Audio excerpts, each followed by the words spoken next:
Дорогі брати і сестри, сьогодні ми слухаємо Боже Слово, яке надзвичай багате у зміст, у сенси. Спробуємо їх зрозуміти. В першому читанні ми чуємо, як описуються події, коли Бог одаряє некоторих людей з вибраного народу особливим даром пророцтва. І його отримують люди, які були зібрані в одному місці. Але два чоловіки просто заселилися в лагери і так само отримали цей дар. І в некоторых было здзіўленне, незразуменне, як гэта так. Яны не выканалі пэўных прадпісанняў, а таксама прарочаць.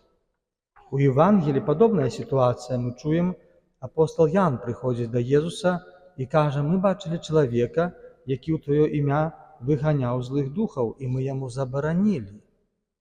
А Езус яму адказвае: не забараняйце яму, бо ніхто, хто ўчыніў цуд у маё імя, не зможа адразу пачаць зласловіць мяне, бо хто не супраць нас, той з намі.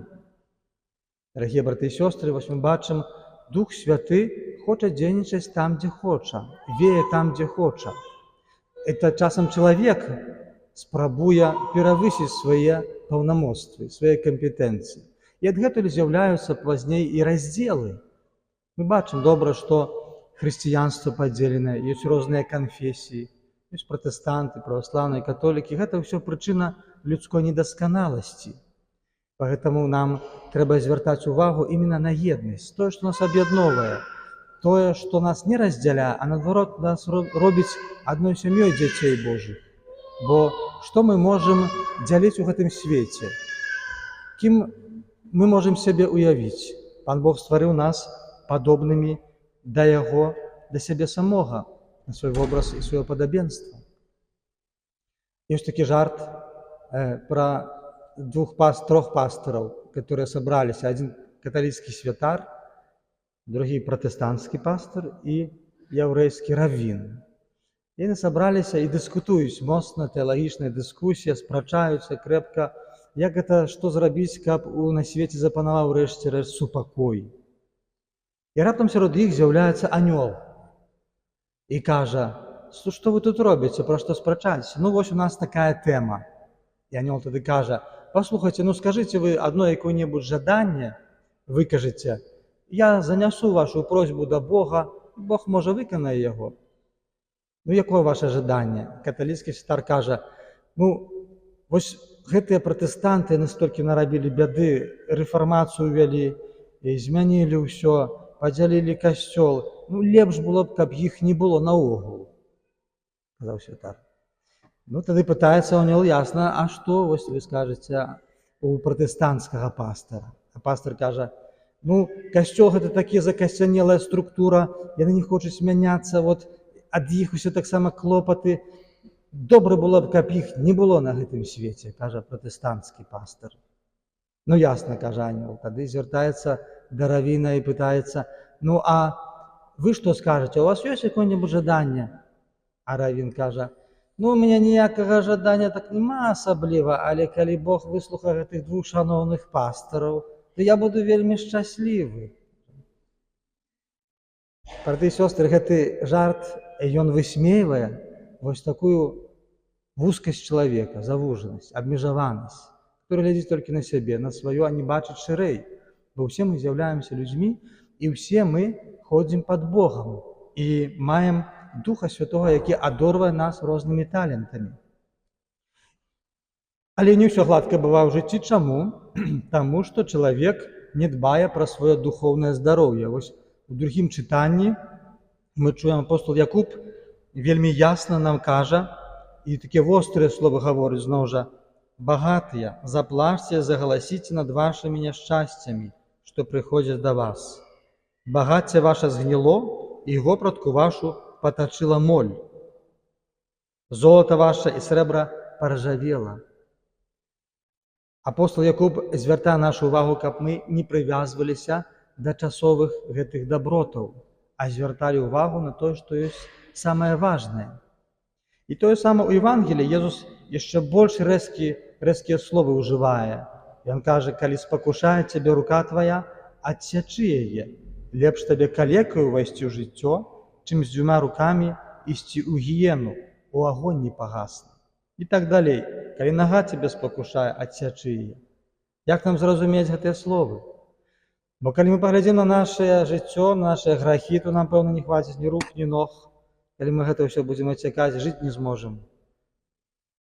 Езус ужывае алегарычную мову, перабольшвае сваю экспрэсію спецыяльна, каб звярнуць нашу ўвагу на важнасць моманту. Канешне, ён кажа, это ў пераносным сэнсе, нічога сабе калечыць ніяк не трэба. Але ад сябе трэба адсоўваць тое, што небяспечнае, адсякаць. Ну, напрыклад, што гэта можа быць? Чалавек сучасны заліпае, як кажуць у тэлефоне, зашмат.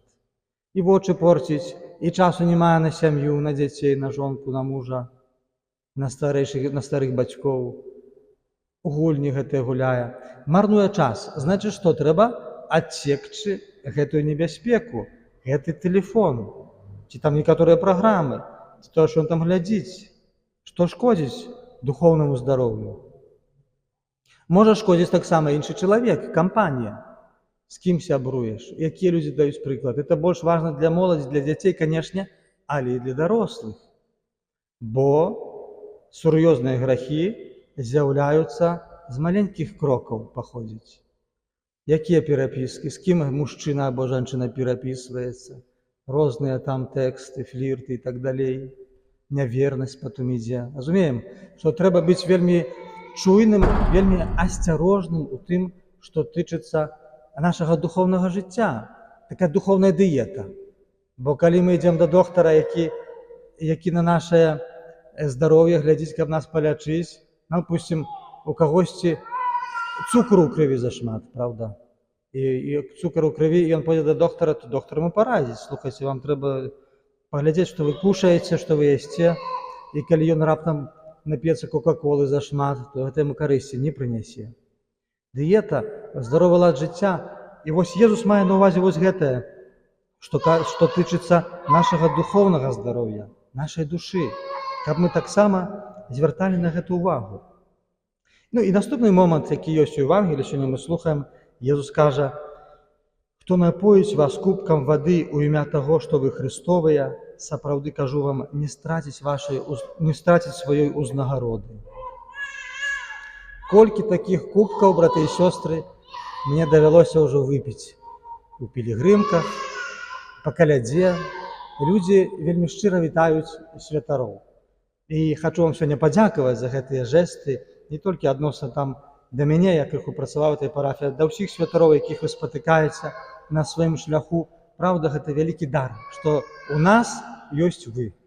І што, вядома, мы можам мець што з'есці, у што апрануцца, дзякуючы таму, што ёсць вашае добрае сэрца, дзякуючы таму, што вы вельмі ахвярныя, што ў закрыстую заходзіце, там запісваеце, за каго памаліцца і так далей.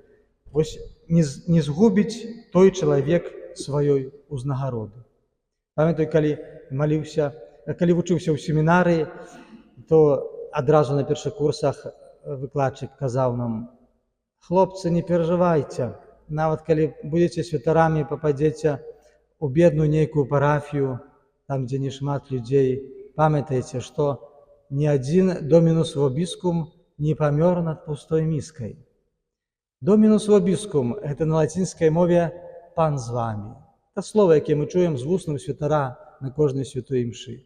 Ні адзін святар не памёр над пустой міскай. Это такое выказванне жартаўлівае, але ў котором крыецца шмат праўды, таму што заўсёды Пан Бог пасылае дабрадзеяў, добрых людзей, якімі з'яўляецеся вы, вашая парафія.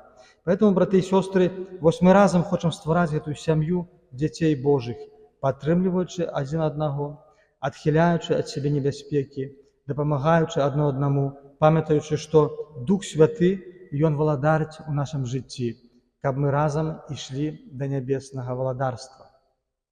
Сёння мы будзем хрысціць дзіцятка Максіма, вось ён маленькі. І мы такія некалі былі, аж не верыцца. Я 1,85 м, а калісьці быў такі, вось маленькі.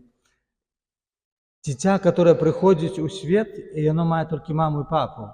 Яно нічога не мае больш іншага, нічым не валодае.